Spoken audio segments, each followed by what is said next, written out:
I'm Farah Elliott. I'm the curator at the U.S. House of Representatives. And I'm Matt Wisniewski. I'm the historian at the House of Representatives.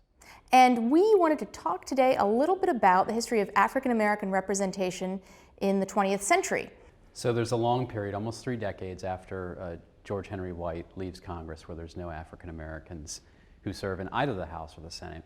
And that has everything to do with the Jim Crow laws that go on the books in the South. And the way that changes over time during those decades, there's a critical thing going on in the South where African Americans begin to leave the South and move northward as part of a multi-decade movement that would later be called the Great Migration. And that begins, depending on which historian you talk to, 1890s and runs really through World War II. It picks up momentum around World War I as there's a need in the North to fill industrial jobs and jobs that had been occupied by men who've now gone off to fight in the war.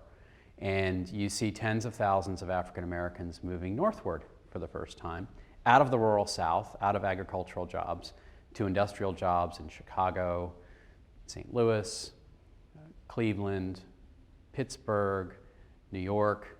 And over time, the African American population in those cities increases. And the African Americans in those cities are gradually recruited by the political parties. And Oscar de Priest is a perfect example of that process. He actually is born in the South. He and his family are part of a group called the Exodusters, who moved to the Midwest, to Kansas. He actually goes to grade school and high school in Salina, Kansas. But he finds his way to Chicago in the 1890s, and he moves up through the political system.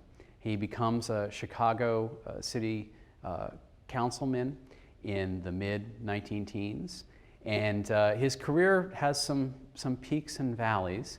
But by the 1920s, he's part of the Republican political machine in Chicago as an alderman, a ward alderman. And in 1928, when the sitting congressman from Chicago, a very powerful Republican named Martin Madden, who is on the Appropriations Committee, passes away mid-Congress, in the fall elections, de Priest runs for the seat.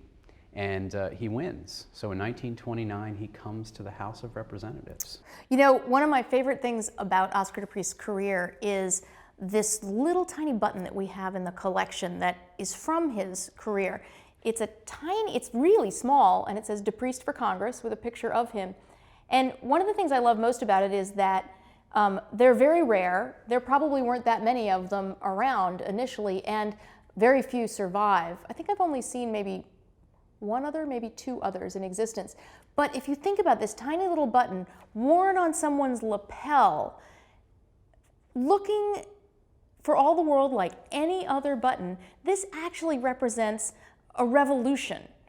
The attempt to elect an African American to Congress for the first time in decades. So just this presence of this little 1.25" diameter piece of metal would have been a real statement on the part of whoever was wearing it. And I love that it has survived and that it has come back to the place that whoever owned this wanted de Priest to end up, which was the U.S. Congress.